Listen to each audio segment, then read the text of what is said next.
안녕하십니까. 한국햄스터협회 흑술부문 신용주 박사입니다.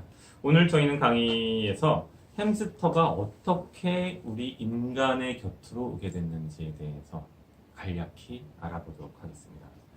햄스터는 사실 지구상에 존재하는 수많은 포유동물 중에 상당수, 거의 대부분이라고 해도 과언이 아닐 정도의 비중을 차지하는 설치목에 속한 동물 중 한 그룹입니다.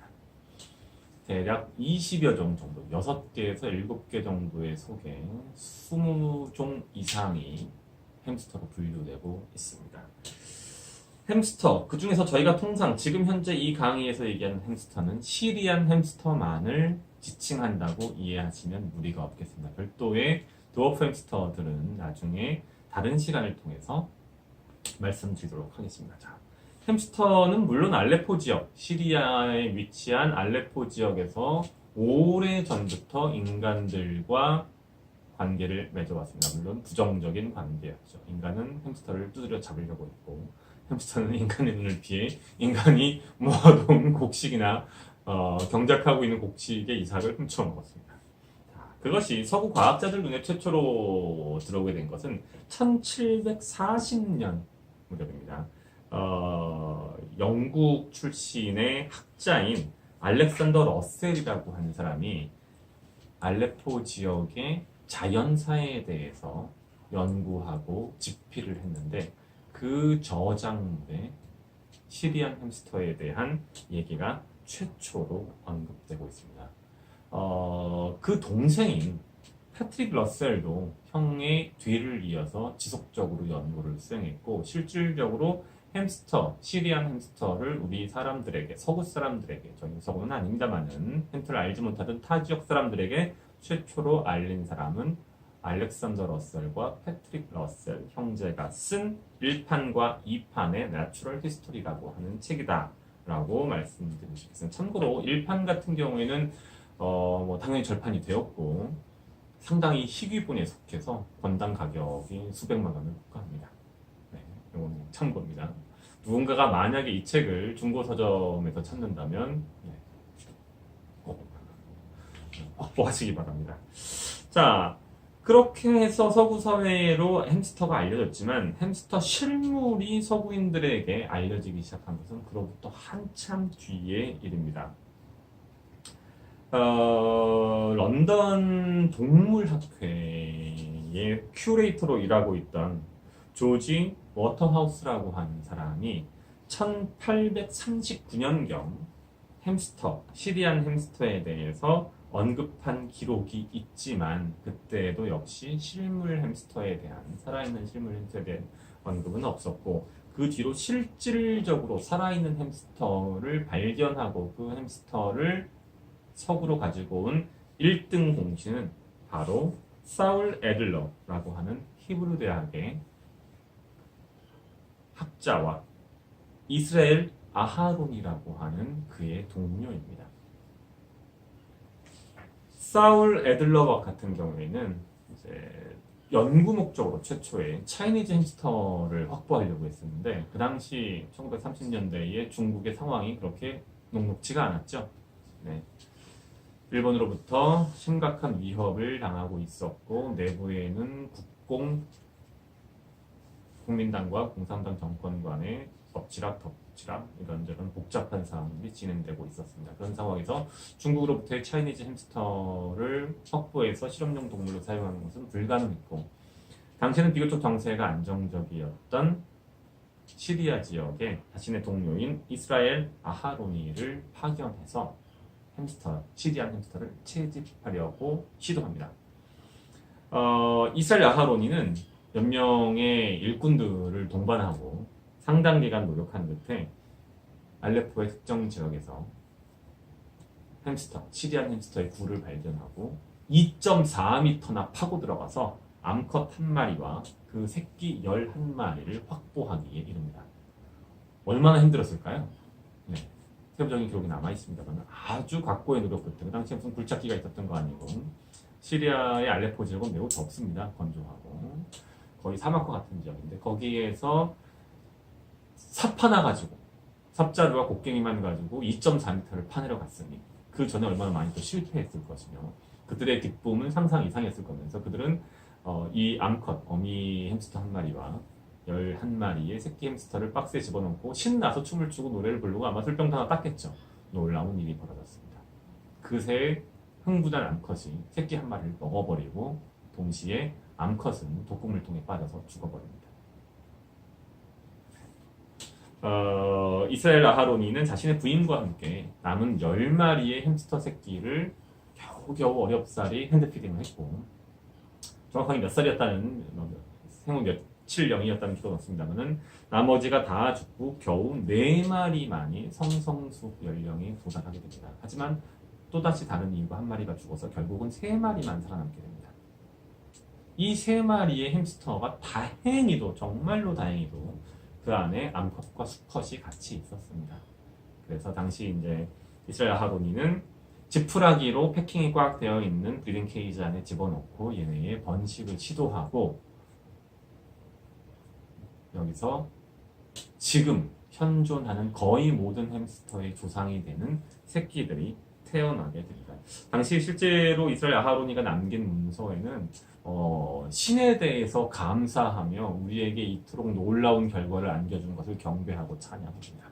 그 정도로 아하로니에게는 이 햄스터를 야생 햄스터를 최초로 확보하고 그것을 번식에 이르도록 하는 것이 큰 업적이었던 거죠. 개인적으로 한 1년 정도 사육을 했었는데 이 1년여의 사육을 통해서 3마리의 햄스터가 150마리로 늘어나게 이릅니다. 저희는 햄스터의 번식 능력을 잘 알고 있기 때문에 지금 봐서 보면 뭐 그렇게 대단한 일은 아닌 것 같지만 그 당시로서는 놀라운 결과였을 겁니다.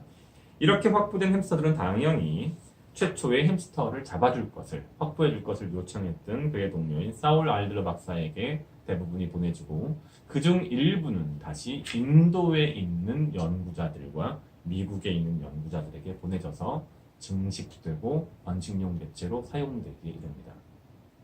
여기까지만 보면 햄스터는 레버러터리 애니멀, 즉 실험동물이나 연구용 동물로서의 목적, 지위가 강했던 것 같습니다.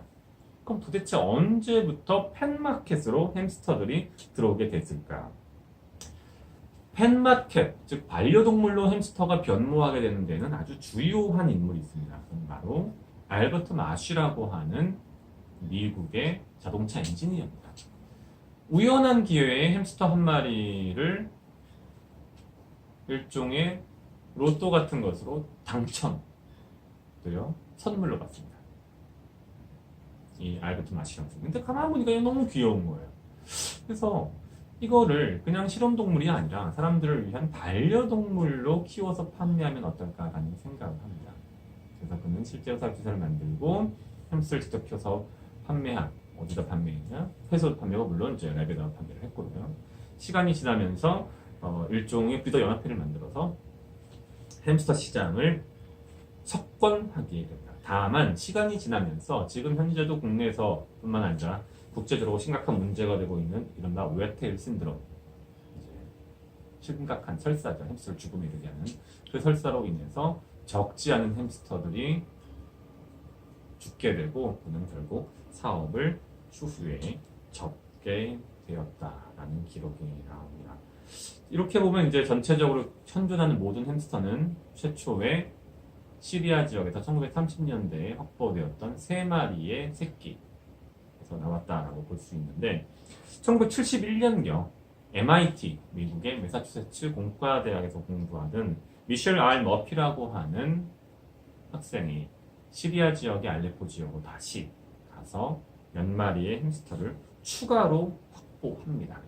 즉 1930년대 최초의 개체가 있었고 MIT 학생이었던 미셸 머피가 추가적으로 몇몇 개체를 확보합니다. 마지막으로 1960년대 중반에 독일 대학의 연구팀이 시리아 알레포 지역에서 다시 여러 마리의 햄스터를 추가로 확보하게 됩니다. 즉 현재 우리가 키우고 있는 전체 햄스터 개체군은 이 3번의 야생 개체의 후손지라고 보는데 큰 어려움이 없을 것입니다. 다만 거의 대부분은 첫 번째와 두 번째의 확보로부터 얻어진, 특히나 첫 번째의 시해집에서 얻어진 개체들이고 마지막 독일로부터 확보된 개체는 매우 소수로 특수한 사람들 사이에서만 개체가 유지되고 있습니다. 저희 협회가 창설되면서 최초에 제가 네덜란드 지역에 있는 저명한 육종가들을 방문해서 실제로 그 독일에서 1990년대 중반에 확보했던 야생 햄스터를 육안으로 직접 보기도 했습니다. 저희도 지금 도입 계획이 있는데 현재로서는 이런저런 이유 때문에 도입 일정을 조금 수년시키고 있기도 합니다. 재밌는 사항이죠. 그러면 현재 우리가 키우고 있는 햄스터는 기껏해야 10여 마리밖에 안 되는 햄스터. 좀 더 엄밀하게 말하면 1930년대에 확보한 약 3마리 햄스터의 자손이고 그 3마리 햄스터는 심지어 한 배의 햄스터였다. 국내에서 이건 약간 여담입니다만 이제 햄스터의 역사에 대해서 전체로 쭉 설명을 드렸는데 추후에 시간이 되면 한 번 더 말씀을 드릴 텐데 햄스터의 인브리딩에 대해서 염려하시는 분들이 많으십니다. 그분들은 기본적으로 그 인브리딩과 아웃브리딩이 육종학과 유전학에서 가지는 주요한 의미, 함의에 대해서 거의 이해하지 못하시는 것 같아요. 사실은 적지 않은 수의사분들도 심지어 그러신 경우들이 많이 있는데 햄스터는 한 배 리터메이트인 3마리의 새끼로부터 연원했다. 그럼 지금 현재 우리가 키우고 있는 모든 햄스터 개체군은 실질적으로 한 배의 형제 자매들로부터 나온 것입니다. 이런 상황에서 인브리딩을 걱정하는 것이 무슨 의미가 있을지 잘 모르겠습니다. 여러분이 아무리 난리를 쳐도 여러분이 시리아 알레포로 다시 가셔서 새로운 햄스터 개체군을 확보하지 않는 이상 그리고 그 개체군과 교배하지 않는 이상 여러분이 현재 키우고 있는 모든 햄스터는 다 인브리딩의 결과물입니다.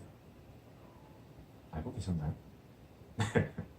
물론 인브리딩과 아웃브리딩은 조금 더 깊은 얘기들이 있을 수 있고 개체군을 움직이는 과정에서 육종학적으로 이런저런 그 논의들을 해볼 수 있지만 오늘 이제 햄스터가 최초에 어떻게 야생으로부터 인간의 품으로 들어왔는지 설명하는 과정에서 살짝 재미있는 부분을 건드려봤습니다. 그러면 오늘은 햄스터 역사, 햄스터가 어떻게 인간의 품으로 들어왔는지 여기까지만 설명을 드리겠습니다. 다음 시간에는 좀 더 재미있고 흥미로운 햄스터에 관한 비밀들, 사실들을 가지고 여러분을 찾아뵙도록 하겠습니다. 이상 한국햄스터협회 학술고문 신용주 박사였습니다. 감사합니다.